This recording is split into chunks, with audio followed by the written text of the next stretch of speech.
Some of you might like to know a little bit more about our drummer. Now going back to 40 years of Chick Webb. Is drummer right? Is it okay to say drummer? Pounding his pulsing beat into the hearts of all America. You motherfuckers are fucking all over this joint. You do your kind of drumming, and I'll do my kind of drumming. I have no more time. You don't know what I love again. The only things I care about in this goddamn life are me and my drums and you. The official explanation was he choked on vomit. You suppose maybe I could put the drums in your place and sort of drop in once in a while? Now back to Gene Krupa's syncopated style shortly. Get up there behind those drums, lean back, close your eyes, get right in the groove there, give it a good steady beat. I got blisters on my fingers! I'd hit that. I'm in New York City with JoJo Mayer. JoJo, thank you so much, man, for being here today. Yeah, no problem. Sorry for showing up late. Well, but you have a good reason if you want to share with. Oh well, I'm resurrecting my place that burnt down in a fire while I was on a world tour. So I just got back and dealing with the resurrections basically and. So that's sometimes, it requires a lot of capacity that I would much more prefer to use for something else. But it is what it is, you know. Nobody got hurt, and it's just it's aggravation. Yeah, it's taking up all your time because you're out on the road all the time. You're saying you're not here that long to deal with stuff. Well, I'm not on the road all the time, but I'm on the road a lot, you know, and like especially. This tour that I just did was like 3 months and basically over 40 dates on 5 continents. I mean, I did over 150,000 miles. It's like 4 times around the globe. So for me, attractiveness is in not having to leave town for a little while, you know. Yeah, well, we were just talking about that as well, actually. And we're going to jump around. We'll get to that. We'll get to all this stuff. But you were talking about New York and like session work, as it were, the non-existent session work. Well, I think we started to talk about that, and you know, we're talking about like either you're when you're a musician in New York or a drummer. Like at some point, your career is most likely to crystallize down to the decision if you're an in-town guy or an out-of-town guy, right? So you might be living here, but like where you actually play. So like, in order to be an in-town guy, you have to be able to make a living with what the city provides you, the type of work, right? So there's like, either you're in a TV show, or you do recording sessions, you teach, you do Broadway, or you do club dates, which most of them are out of town. All right, so that's kind of like the sideman work, you know, shelf of what you can do. Of course, you know, you can do different things, which I make a part of my income as a drummer, but I do a lot of other things, like I produce music and I do product design, blah blah blah blah blah. But anyway, so for me, it was the direction became clear a couple of years ago that I was going to be an out of town guy, which is like I was going to be making my money outside of town. So I got to be touring and traveling and doing most of my recordings outside of New York. So there's a reason for like that, which has more to do with my decision to be less of a sideman and be more of a leader, right? So then a lot of things change. So let's say like if you wanted to stay inside in New York and you are not member of a TV show, which there are 3 of them right now, okay? When you have a TV show, you can afford to stay around, because if you want to do session work, it's a prerequisite that you are available all the time, because the bulk of the session work is really short notice. You know, I mean, it's like, so, oh well, Bob Dylan is going to make a record in October. You know, most of the stuff is not like that, but most of the stuff is like, you know, what are you doing right now? Can you come over? Can you play some hi-hats? Can you play some maracas or some cowbell? Or, you know, most of the stuff is like that. So then if you don't have a TV show, and in order to be available, then you will have to do Broadway, and which is, with all respect, this is not something that I aspire to do. Having the opportunity on the plate of playing my own music. So, you know, that's why, I mean, at some point, you know, when I started to get more calls for like session work, you know, like, you know, getting up in that list of like, you know, at some point, you know, you're in the top 10 guys that are getting calls, or top 15, or which is really is like in New York, there's 2 or 3 guys doing everything, you know, and and the rest of it, like, guys, they flying guys, you know. So what I'm saying is, it became very clear for me that like my model was going to be like being an out of town guy, because I wanted to play my own music. So the sacrifice for that, I mean, is I can actually play my own music. I can live off my own ideas. The flip side of the coin is like, this would be extremely difficult to do if I had a family, you know. So, but I don't.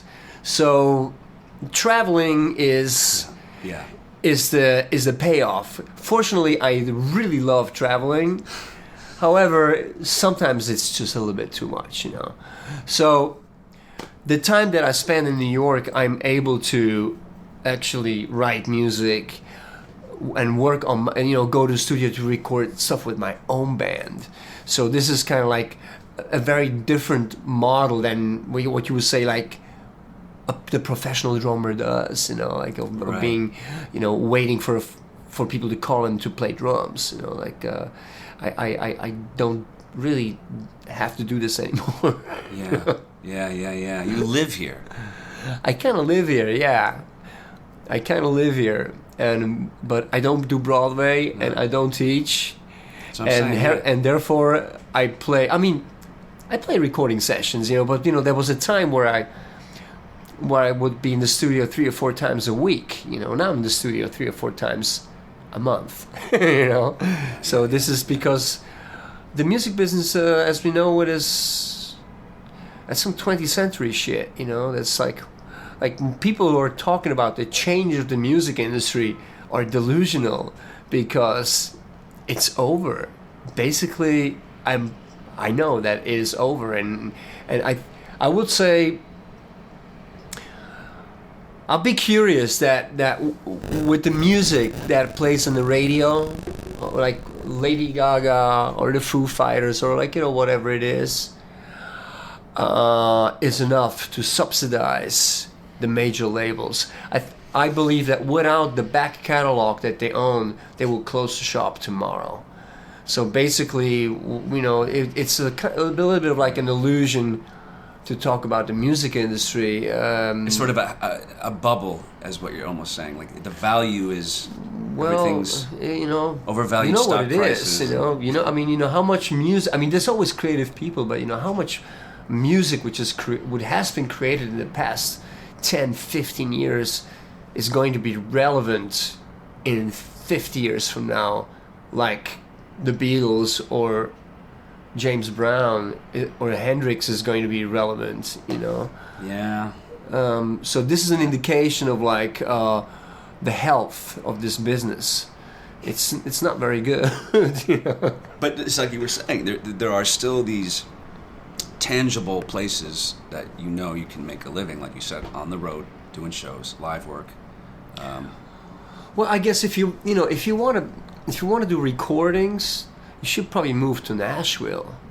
You know, that would probably be that's where you can do that, you know. But I'm saying, like, it depends. I think nowadays, if you want to be a musician, what I would advise people to is trying to like understand what the fuck is going on right now, and what's required, and what's an echo of something that was loud and clear like 30, 40, 50 years ago, but is a phantom or like a specter, you know, that looks nice, but isn't really what it used to be, you know. I mean, you know, we can see this with a lot of stuff. I mean, with all due respect, there's always creative musicians and people that are extraordinary players and great, you know, on pretty much any level. But when we talk about styles, you know, jazz is pretty much in the toilet, as far as being a platform of cultural relevance. And the reason for that, I think, is academia killed it. You know, academia killed it. And you know, as soon as you put, like, I believe, I mean, this is my opinion, of course. You know, as soon as you consolidate the discipline of an art form, and the discipline becomes more important than the actual expression, then this art form will be replaced by a new one. You know, bebop was kind of like the end, and then rock and roll kind of came. I mean, you know, jazz was until the 30s, unless the 30s, like, you know, it was never really a popular music, you know.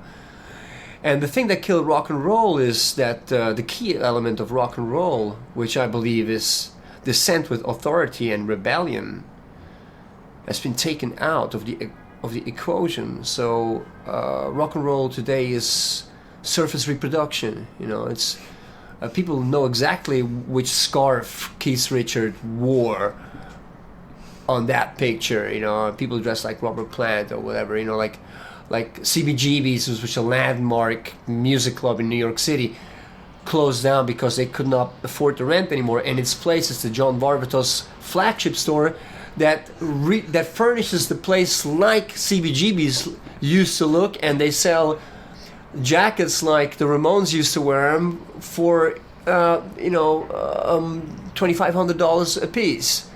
And so this is what's going on right now, you know, and it's a little bit of a way. We kind of moved a little bit. We lost orientation from where this stuff was originally intended to go. Yeah. So I think when someone wants to get into music, I think they should understand this a little bit, you know. And then I would advise people, if you want to be a musician, okay, maybe it's not a good idea to like focus on trying to be a sideman, but you know, I think focus on what you love and invest everything that you have into this, and you know, fuck everybody and fuck everything, and just focus on that. So because now I think we have a reset to a pre-Beatles type of environment. You know, it's like the 50s now, you know, 40s or 50s. So it should be like this. And in the 40s or 50s, like people that built the stuff which is responsible for us sitting here making this interview, probably they had way bigger obstacles against themselves than we do, you know. For, you know, they were black for starters, you know, in a place that, you know, where we still have apartheid and all sorts of bullshit. Mm-hmm. So, you know, those guys had,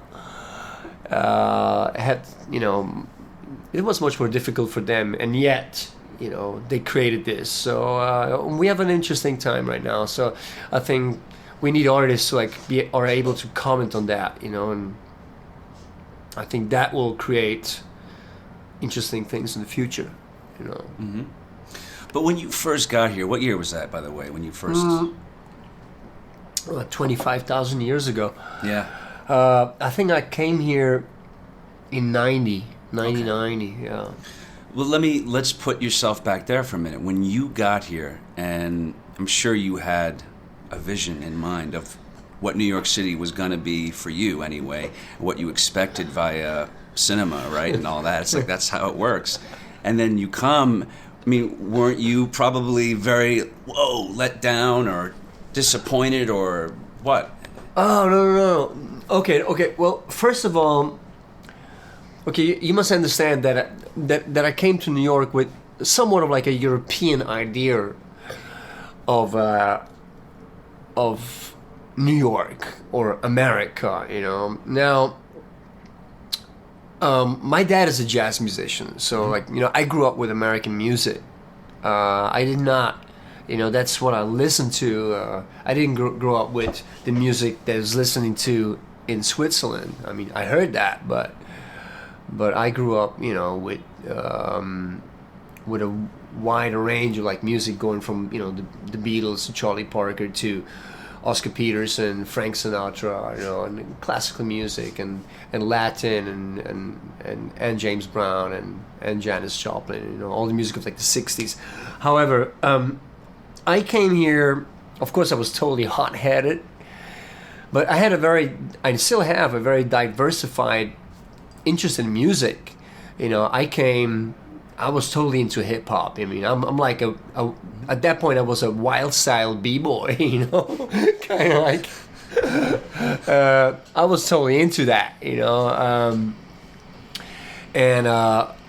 so I liked that, you know. But then I wanted to play jazz, but New York was Mecca for a couple of reasons, because yeah, jazz yeah. and hip hop capital Totally. of. Well, okay, what I noticed in like New York, I mean, like the first thing that I like noticed is like right away that like, God damn it, I should have come here like 15 years ago. Yeah. You know, that was like one thing. You know, because I was scared. You know, people could tell you all sorts of bullshit like, oh, New York is tough and blah blah blah. And I really think that stuff is stuff. You know, that it's for them. You know, it's not for us. You know, like New York is a place of opportunities more than like, you know, I never dealt with this competition bullshit. You know, like, you know, I like right away I started playing right away. However, the obstacles were completely different ones. For one, that I anticipated New York to be much more open-minded than it is, as far as like I very clearly noticed a couple of things. The first thing that I noticed is, in order to play jazz, I came like 40 years too late. You know, that like jazz was not what I thought it was going to be. You know, freedom and, you know, exploration and making the next, creating the next thing. But you know, to me, jazz is a music that was created by radical people and was listened to by radical people. Where at that point, you know, jazz was music that was created by conservative people and listened to people that were conservative. You know, actually, I have to say, a little bracket, I think there's hope with like a new generation of like kids, which are like maybe, you know, in the early 20s, and the way they play jazz right now, I think something good could develop out of that. But okay, going back to the time where I came, you know, I started to realize a couple of things that like, okay, I won't be able to play with those guys because where I'm coming from, it's just going to be too complicated. And then I could play with those guys, but then I would have to do this and this and this and this. So I kind of started to play with, you know, people like John Zorn, you know, and like that scene. Once you start to play with James Boldomer and John Zorn, then you'll make sure that some people in other styles will definitely not consider you to be someone to collaborate with, you know. And I started to notice a lot of that close-mindedness especially in the jazz scene, unfortunately. So I kind of stopped playing jazz. I kind of became a jazz dropout, you know. They want you to be pure jazz.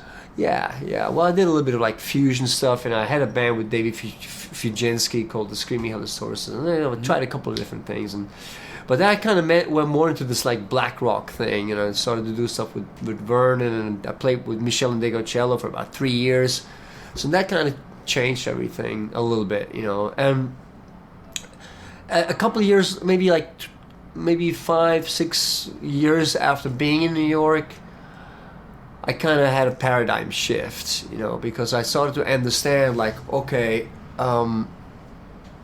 what I was doing was not going to, I mean, my paradigm was too small for, I was restricting myself with a model that was a religion to a lot of people that are coming in here, which was kind of like, oh, coming here pay your dues, blah blah blah, get rid of your bullshit, and then start playing and whatever, make a reputation of yourself, all that Hollywood shit, I mean, it is like that to a certain extent, but then I thought it was very different. At some point, I just went like, okay, there's 15 million people living in Manhattan and Brooklyn and Queens and the surrounding. And my idea is like, if I can manage to get 300 people to come down to see me play once a week, I shall pack my suitcases and go back to Europe. And this is what I did. That was my template.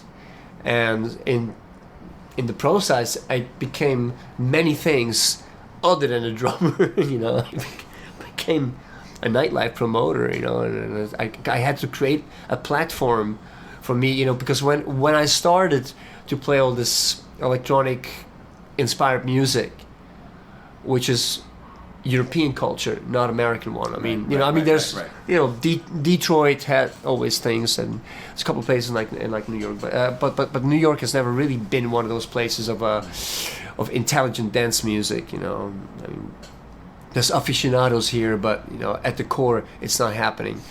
So, I would say most definitely like the first guy in the United States that did that. Other than, I have to say, possibly Mark Gilmore, who left to London maybe 2 years before I started to do that stuff, and he started to do similar things, But like, so when I started to talk about, well, I like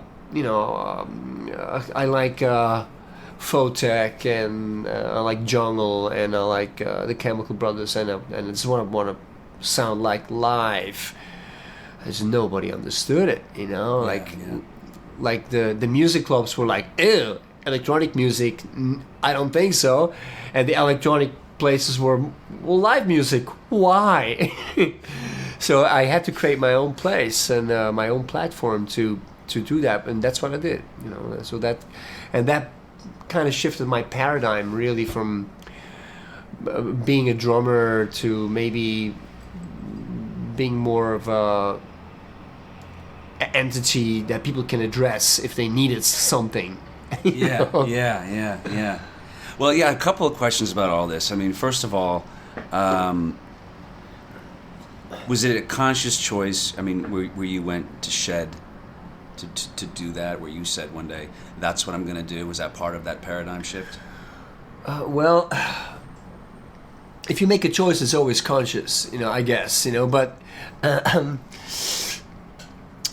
I guess, what leads you there is, to a certain degree, probably is unconscious. So I would say that it's maybe because I always found myself at the fringe for a lot of different reasons. And maybe that's why I started to get comfortable at the fringe. Like, let's say, I started to play drums when I was 2 years old. That's some Buddy Rich shit right there. Yeah, well, I should play much better than I actually do, but it's like baby traps. I mean, like whatever. But I started early, and I, because of my dad, like my parents, they supported that. Like my dad took me to like play with his band, and then I would sit in, and then like guys like Lockjaw Davis or Milt Buckner and Salnistico would come through Switzerland. I would have a chance to play with them when I was like 8, 9, 10, 11, 12 years old, and so that was interesting. But how should I say?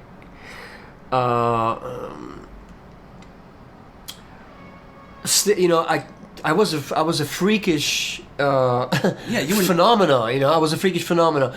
Not so much as like in the United States, where it's normal that like kids at an early age can do stuff well. In Switzerland, people were just going completely like, "What the fuck is this?" And they couldn't come to like terms. So which naturally kind of put me into an outsider position. Now, when I went to school, for instance, when the kids in my class started to listen to like Pink Floyd or Anna Beatles or Manfred Mann or Supertramp, I was listening to Mahavishnu Orchestra and I was transcribing like 4 or more and the Headhunters, and I was a pesty fucking kid, and so but were you a freak? Were you an outcast? Were you I was kind of like a freak, yeah. I was kind of like a freak, and evidently when I was maybe like 14, like between 14 and 17, I don't think there was anything going on but like the drums. I mean, I was like, it was unhealthy. Yeah, but I have to stop and ask a question. Don't you think that's part of why? That's where greatness comes from. I mean, if you were popular and getting laid and having too much of a good time every night, I was catching up with that. How would you later. play drums? No, but I was compensating for that. A little later on, actually. Yeah, well, but yeah, it was seriously. It was kind of like it was. I would almost say to the level of being dysfunctional. Like I mean, but were your parents worried about you? Did it get to that point? Well, I don't know.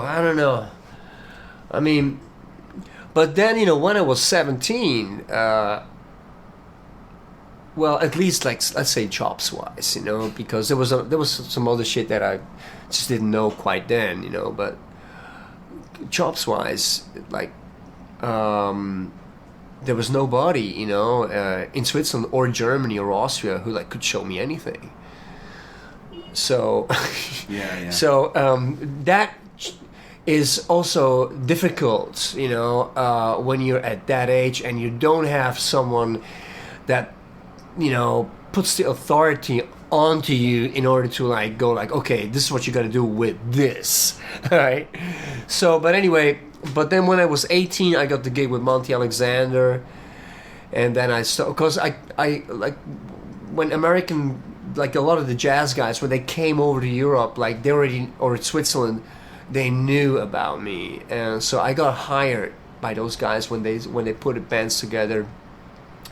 So I got a chance to tour with Monty with a really good band with Ernest Ranglin, a guitar player who played all the Bob Marley stuff, and with Othello Molyneux, the steel pan player who was playing with Jaco Pastorius back in the day, and that gig led to me to collaborate with a lot of like with Nina Simone and like Dizzy Gillespie, and so I got to play. Give us a Dizzy Gillespie story. Well, we were playing in Athens. We were playing in Athens, and we were.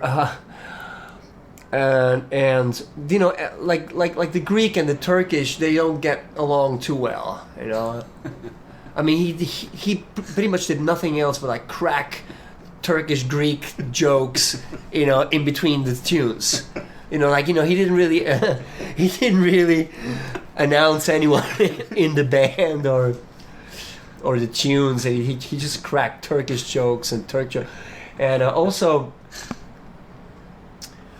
Well, we got stopped at the customs. Dizzy was a pothead. Yeah. And they found this little thing with some weed in it. And I mean, you've seen the movie like Midnight Express, so you have a little of like an idea what could happen to you if you get busted, in those territories, back then. And I was standing back. So, and then the customs guy like kind of opened it up, and he was putting his nose in it, and he would like, and he kind of sniffed it, and then he asked Dizzy, "What is this?" And then Dizzy said, "You don't know what this is?" And so like the custom guy he waited for like a second, and he went, and then he said, "Ah, sniff." and he closed it and gave it back to him, and he let him pass. So up to this day, I don't really know if he knew what was going on, or he was just like, oh, fuck it, this is going to be complicated because this guy is some famous big shot. I don't know. Well, that was funny. Yeah. That was funny. But, to be fair, I played with Dizzy like on that tour on a number of occasions where Monty's band was like backing him up. I was not Dizzy's drummer. Dizzy played with us. So that's how I got to play with him. But yeah, I mean, I was fortunate enough to meet some of the old school guys, and understand a little bit that the way they played was different than the generation they came after. It was more about translating attitude in life, and it's not like I mean, those guys were. I mean, some of those guys were really, really old school and. Kind of high maintenance or difficult to be on the road with, but a lot of guys were amazing. Like Jimmy Woody was really helpful. Because he lived in Switzerland for like a little while, and Kenny Clark. So there was some of those guys that had a chance to like really meet like and become friends and get a little bit of like an understanding of where they came from and why they played the way they played. Unfortunately, when I came to New York, I didn't find that. I was hoping to find that, and I didn't. I mean, I didn't find it in the jazz scene, to be more precise. I find it in other environments. But anyway, just come back to, I think like the subconscious trajectory of like positioning myself in the fringe. It's maybe because I feel comfortable in the fringe, because I have more room to be myself. The closer I would move into the center, the less space I would have. However, it has to be said that I'm not at the fringe anymore business-wise because I can pretty much do whatever I want, which is I have enough. If I wanted to drive a gold-plated Bentley, I'd probably have to make some different business decisions. But I don't care about that so much. To me, being able to play exactly the type of music that I want, that's luxury. You always have to make a choice between economic luxury and artistic luxury, and very seldom, if you're really lucky, you can bring those two things together, but I think the important question is like, how much is enough, for you to be able to, I don't need to worry about money, or I don't need to worry about that. So it gives me this opportunity to, let's say, I call this like the 2 out of 1 doctrine. So if I immerse myself into a collaboration with someone, then there's 3 parameters, and I think this is very helpful sometimes to make a decision on what you want to do or not. One is the element of art, one is the element of economics, money, and the other one is the social element. So let's say out of these 3 I need at least 2. So let's say the music is really good, and it's an experience to be a part of creating that music, but the money is not that great, or the money is shit. But then again, you are going to be collaborating with people where the hang is just totally awesome, right? I can totally do that. Or let's say you're going out to the Cayman Islands to play some CD 101 music with a bunch of really cool dudes, and the money is good. I can totally do that, all right? Or actually, or let's say the money is really good, and the music is really good, but the guy I have to work with is kind of like an asshole. So, as long as I don't have to do it for like a 6 months tour, I can totally do that. So along those parameters, I'm able to create, and be a professional musician still. You know, that's the model that that I chose. That's been coming up a lot, actually. But let me ask you this: would you like it if you got a call? You're sitting there, like you said before, you're here in New York. You get the call. Hey, man, what are you doing right now? We got Justin Timberlake here. Can you come down? And okay. I mean, again, it's obviously there's some money involved. That's sort of understood. Or do you just say, yeah, what am I doing today? I'll go. Well. First of all, is it for the fun? In other words, what I'm trying to say is, do you still look at things like, hey, that's something different? No, let me do it. No, I need to do things outside of my own project because I need to escape the monoculture of my own stuff. So it's very necessary to, not because I need the money, but because I need to come back to my own music in changing my perception of my own music a little bit. That's very important. I think perception is a very interesting or a very important issue, especially nowadays. We're dealing with the change of people's perceptions. So I started to become more aware of that. It's like, what is this perceived as? So what do I really feel? Like inside this ocean of like opaque ocean inside me that I have to reach down and try to find something that bring that out and say, okay, this is me, or this is, I like it or I don't like it, or I could like it but I have to change something. So that internal struggle or that internal process that it requires to be creative, I think has to be somewhere in balance with the outside world, because after all, I'm here to play music for all the people, not just for myself. So escaping from myself and immersing myself into someone else's universe is actually very healthy and very helpful too. But does it get frustrating being, I guess, typecasted?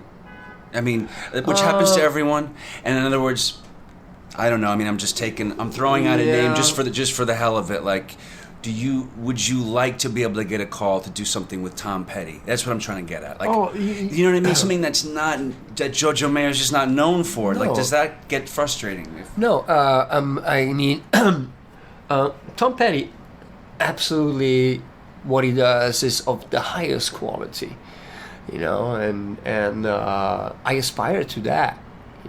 And I would absolutely play with Tom Petty if it would, given that I get the 2 out of 3 doctrine. Yeah. Let's say, the money is good and the music is good, and then if he's a nice guy, it's really, really perfect. If he's not a nice guy, which I don't know because I like never met him, then it's like arguable. But this is what I'm saying. I mean, I would.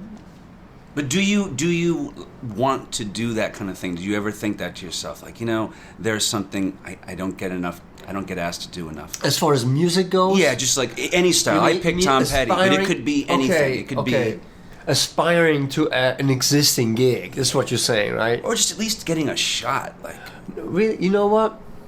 Not so much anymore. I mean, when it comes to jazz, there's some kids that I think that would be. I mean, my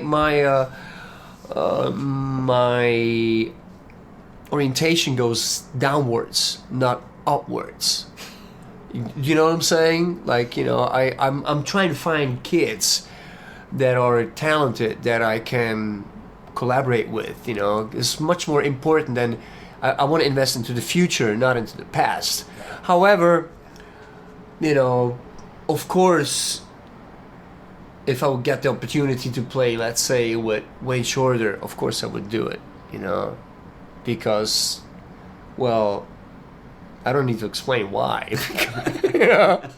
No one's asking why on that. No. Of course. I think I know what you're saying. You're saying, forget the Tom Pettys. It's more about the kids coming up today, the new breed of whatever they're doing. Good music is good music, and of course, just being involved with.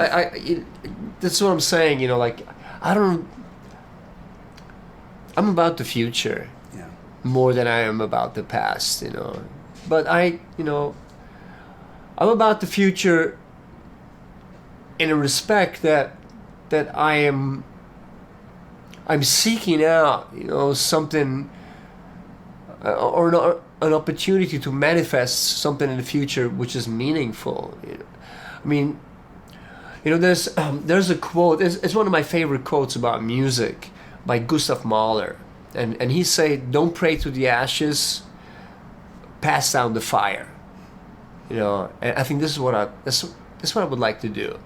You know, and passing down the fire it's the same fire that Mozart, that, you know, Bach or Mozart, you know, handed down to Stravinsky, or Louis Armstrong handed down to Ellington, or Ellington to Charlie Parker, or Coltrane, or, you know, or the Beatles, or Hendrix. It's that fire reincarnate, you know, like, you know, trying to become a vessel for this, because what they all have in common is like they ignited, or they, you know, they express things that were extremely important in the time that they lived, and to a certain extent forever, you know. You know, yeah. And I mean, I don't think that you're able to aspire to anything higher being an artist, you know, and I kind of take that seriously. I think my job as an artist is to change people's life, you know. I'm not a doctor. That would be make people healthy. Or I'm not a lawyer. That would be save people money or make people money or whatever, you know. And I'm an artist, you know. I think I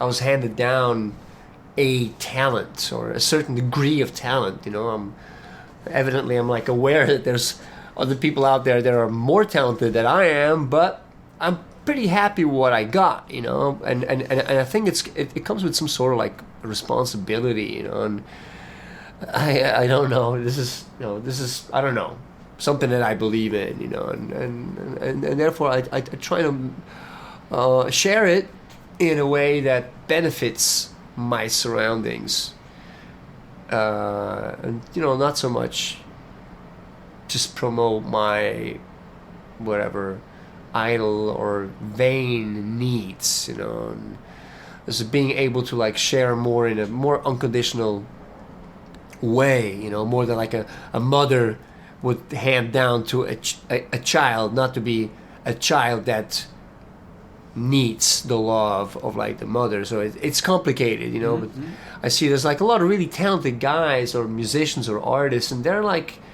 they don't get past like the infant state of like a crybaby that like is, you know, scared to death if he doesn't get the applause that he believes he deserves, you know. And that creates a lot of bitterness, you know. And of course it's difficult not to be recognized for what you do, you know. But I think you have to develop that confidence of like being able to go like, okay, I'm doing this no matter, maybe people are not getting this right now, but they will, you know. It was totally the case with what I did, you know. Like when I started to do what you just said before, typecasted, now I'm typecased for doing that. When I started to do that, people didn't fucking get it. Mm-hmm. They didn't get it. They were like, what the fuck is this, you know.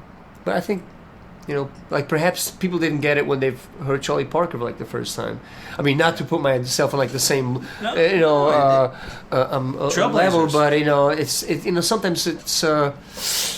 There's actually another thing that Gustav Mahler said, which I really, really like. I mean, I don't want to rattle my cage, but it gives you courage sometimes, you know, when you see like a guy of that, you know, composure had to deal with those type of struggles, you know. He said, when people when people credit someone to be ahead of its time, it's usually that person actually lives in its time and everybody else is not living in the present but still is adhering to like the past. I think that's a very interesting way to look at it, you know, because that's like, I think that's also something that an artist does. An artist is able to explain the world or make things visible that are present but not being perceived by, you know, in everyday life, you know. This is like, I think that's what a great artist does, you know, and possibly he can influence the zeitgeist with that, you know, but I think all my heroes did that. All my heroes did that, you know. They were like, they changed the time of the people that were living in, you know, or their surroundings. So I aspire to that, you know. Like, I don't know if I can achieve it or, you know, or to which degree, you know, but yeah, we probably have a fan base currently of maybe like 40,000 people worldwide. And of those 40,000 people, about 50% buy pretty much everything that we do. So I'm making more money with this than I ever made, ever, with Warner Brothers or, you know, any of the other collaborations that I have with like major labels, you know. Of course, you know, like I never had a top 40 hit, but with what I do, you know, it appears to be working out, and it's exponential. It's every year it's more. So maybe, you know, I'm not complaining, you know. No, I get that. Where right now do you? I mean, since you travel all the time and being European, and you just have a wider scope, obviously.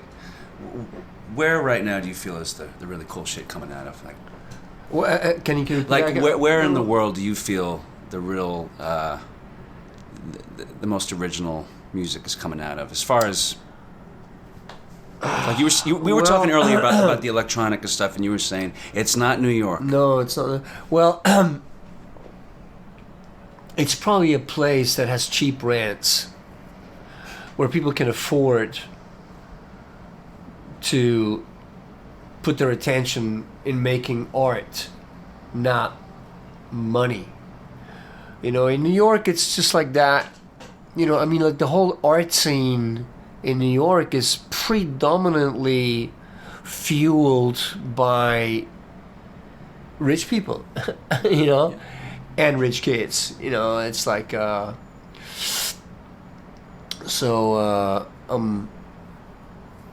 that's kind of like, okay, so that allows them to make art. However, something which is, I guess, a little bit, to a certain degree, missing to something that was a very typical New York quality, which is urgency. Like, we don't have urgency in New York anymore. Urgency anymore. And in Berlin, we don't have urgency anymore because everything is so fucking cheap that you can just slack and nothing bad will happen.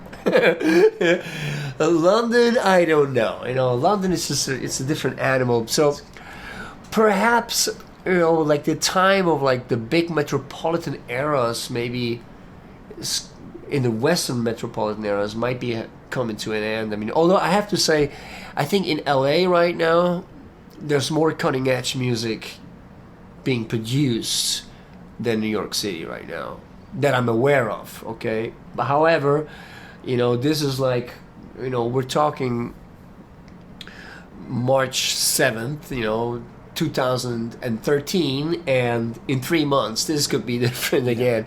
So when we talk about, maybe we have to shift the paradigm from geographical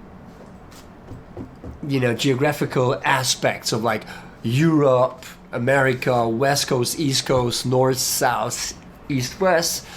It's probably more of that stuff is like the platforms where it's traveling. It's like the internet, you know. I mean, like, I have a bunch of little spies, you know, and they send me, check this out. You know, I get those links. That's how I discover most of the new stuff. When people sending me links, like, check this out. And then I go like on SoundCloud and I hear some tracks that some guy in the former Soviet Union uploaded somewhere in the Ukraine, and it's just super badass and super original and like, oh my god, like, wow, crazy, radical, creative and skilled music. It's like, that I go like, that makes me really excited. I go like, wow, where's that guy? Who's that guy? And that guy probably like shares ideas with someone in North California or someone in Canada, and so it's different now. It's not really the place. It's not the local or the locality of it. That doesn't matter. I don't know. It's a hard question. It's a difficult question. It might not matter. You had to leave Zurich. You had to get out. You had to come to New York City. Okay. That still goes on today, right? So kids have to look. Switzerland is a beautiful place. I mean, it could be paradise. It's like the weather is a little shitty, right? The weather is a little shitty. You don't have enough sunshine, which changes people's emotionality. And Switzerland is very small. It's extremely small. It's like 7 million people. Zurich is like a bit of like maybe 300,000. And then with the surroundings, maybe like 500,000 people. That's like that. That's like my neighborhood. Yet there's about 2/3 of all the world's capital is piled up in the Paradeplatz in like Zurich. So Jojo, do you have a Swiss bank account? Not anymore. No. So basically what that creates is that it's amazing infrastructure. Amazing. Right. You can buy anything that you want. That's what I'm saying. That so there's an illusion of size. And what is happening, there's still a little bit of, and that's very, very old. The philosophy is very Calvinistic. It's still like that. If you have fun, you'll go to hell.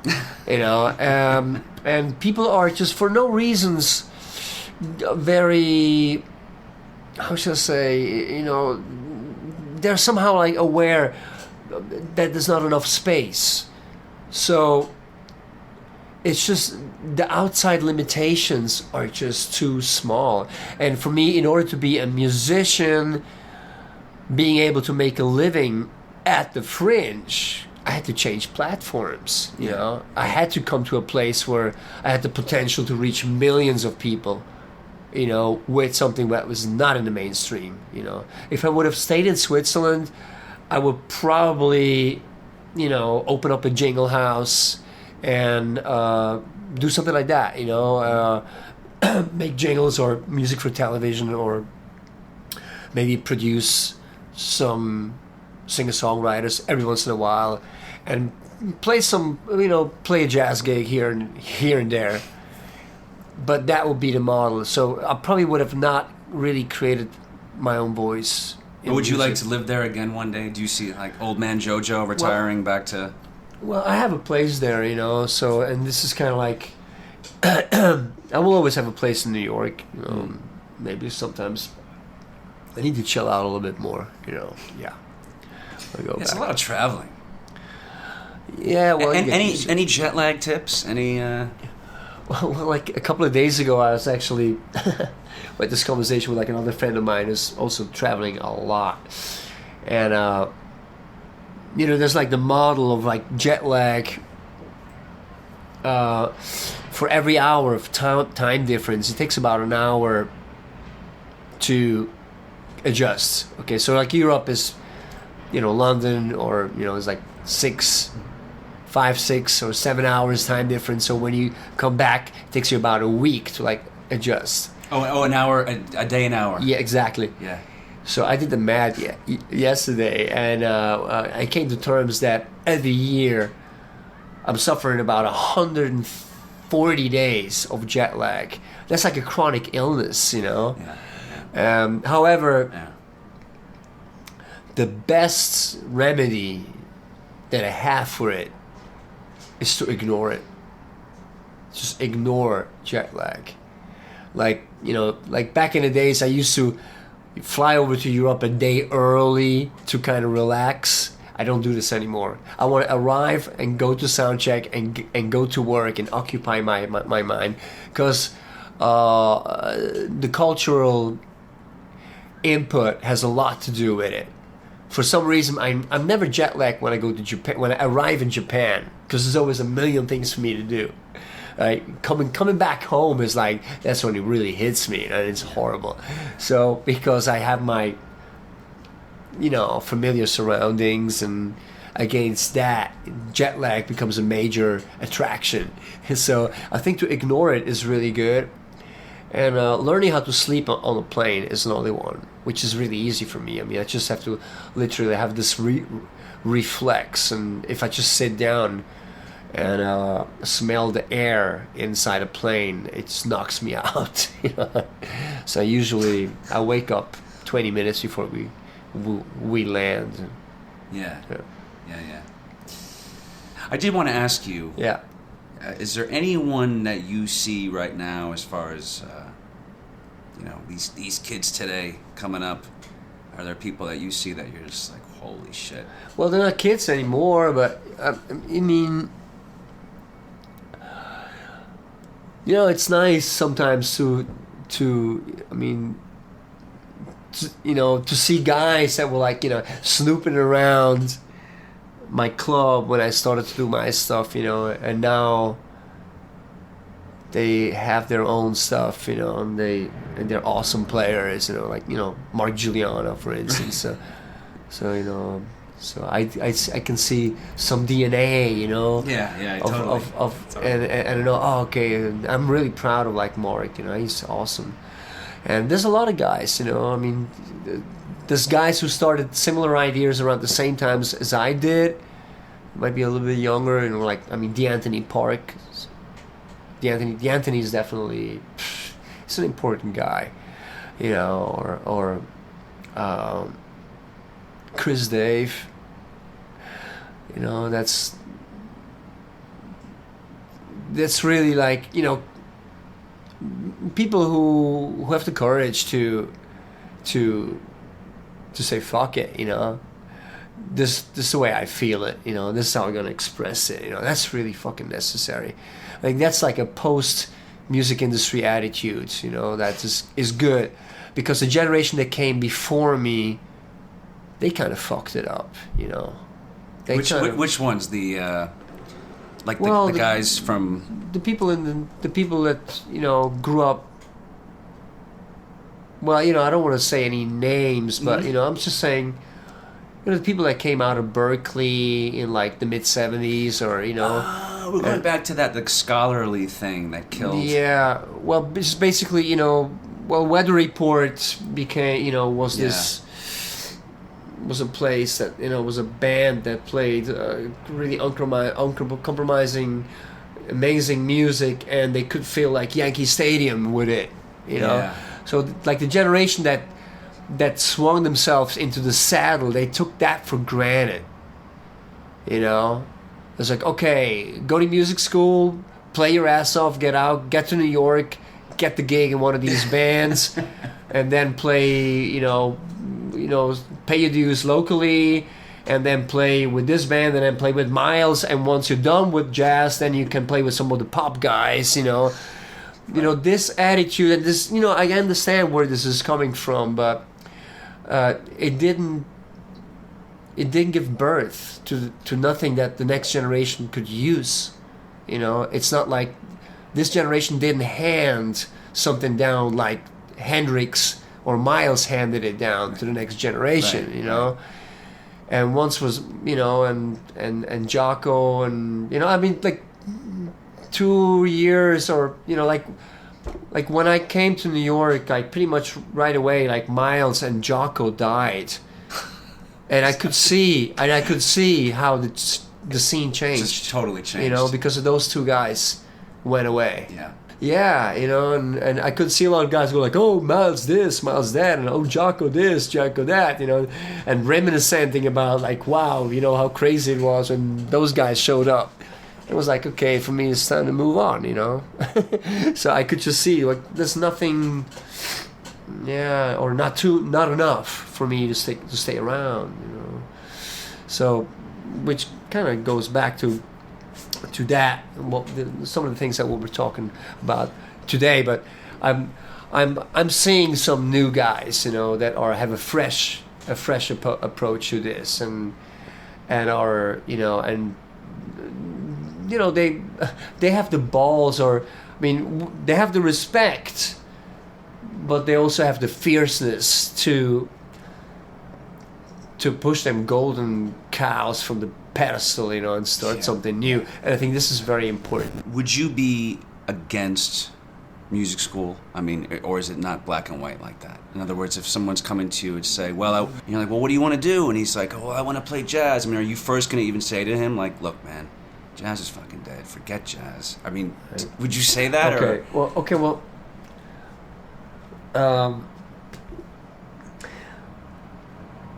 Okay, I'm self-taught, basically.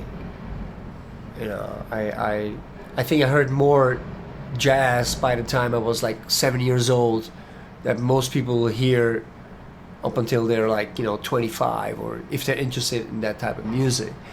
So my education was listening to music, playing with records, you know, getting up at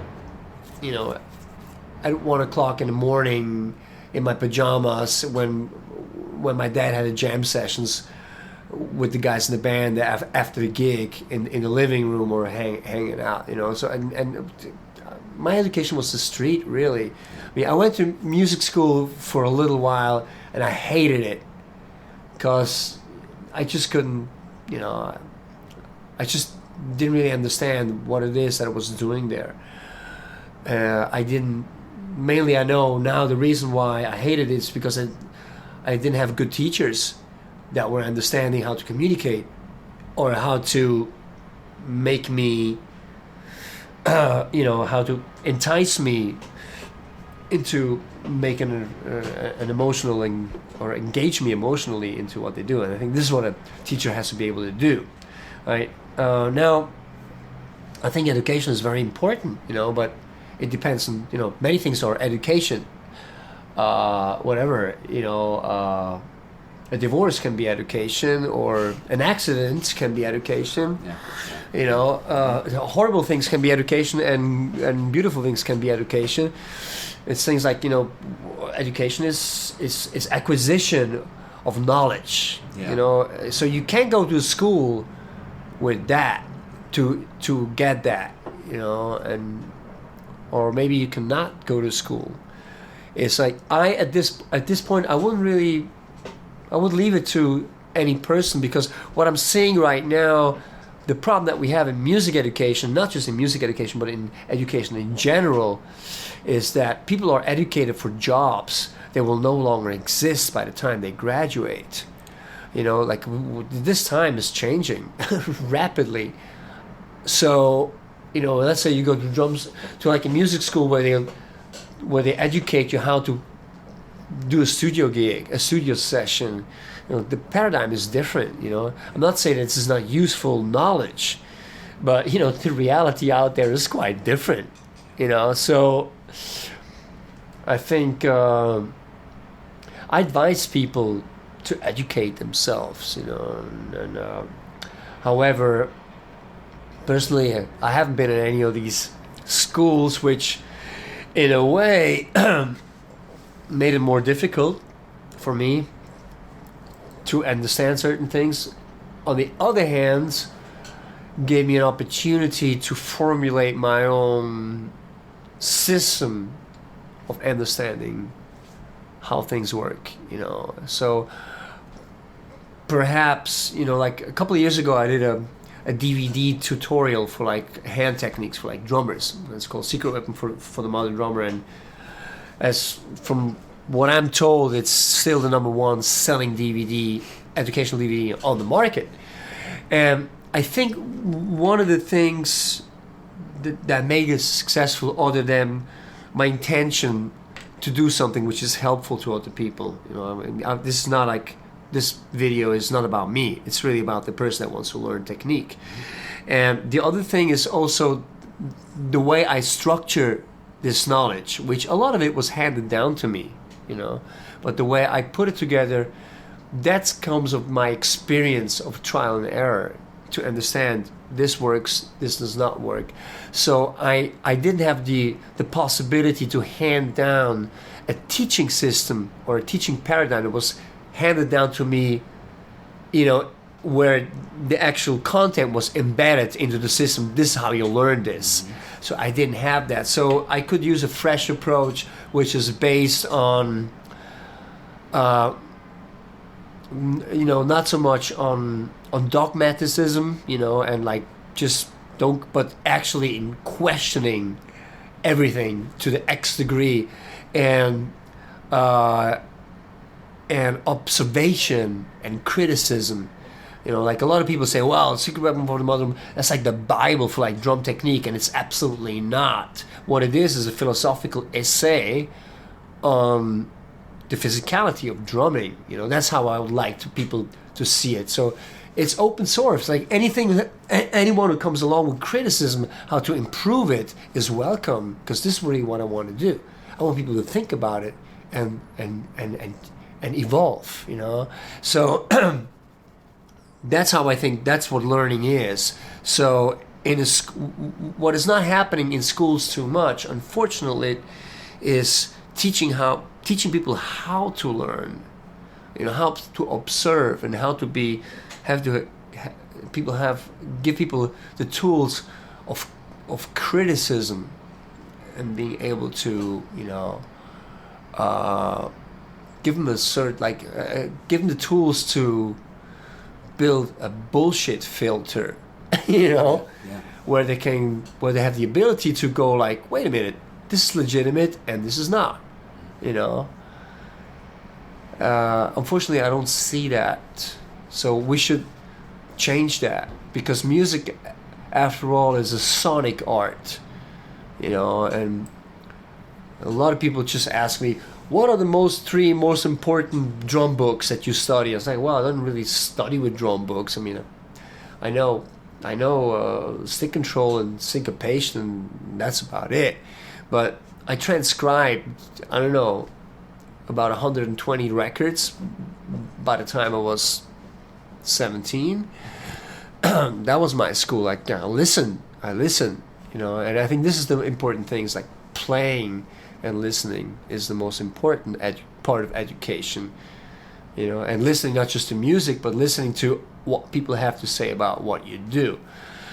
So it's a hard one. I wish in music education people would put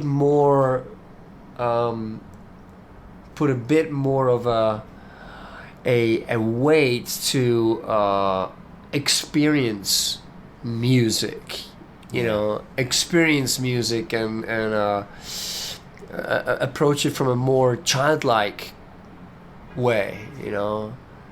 It's like, like before people are even able to appreciate the magic or what's actually beautiful about music, they're already full with discipline, and it's too much. And discipline is important, and theory can be extremely helpful to weed out things and to see things more clearly. But you don't start with that. First you make sounds, and then theory will help you how to organize it. And so I think that's how I think music education falls short. Another thing that I can see that because of the nature of being a professional, it's very difficult to make money playing music on the road. But I think if you want to educate people who are going to be players, that are going to be able to make money on the road, you also have to have teachers that have this experience under their belt. And a lot of schools, people teach who do not have that experience under their belt, but they basically graduate and they start teaching right away at the same institution where they graduated. So it forms a vicious circle. And I'm not saying that they're not good teachers in handing down the material that they were handed down. It's the same material. Okay, this is a different issue. It's just talking about like with any school. I think before you go to that school, you should understand what are they educating peoples for. All right, this is the important question. Once you know that, like, okay, this is for me or it's not, and then you have a decision. You're able to like decide. Yeah. Jojo, thanks, man. Well, thank you. I did that. What? Do it.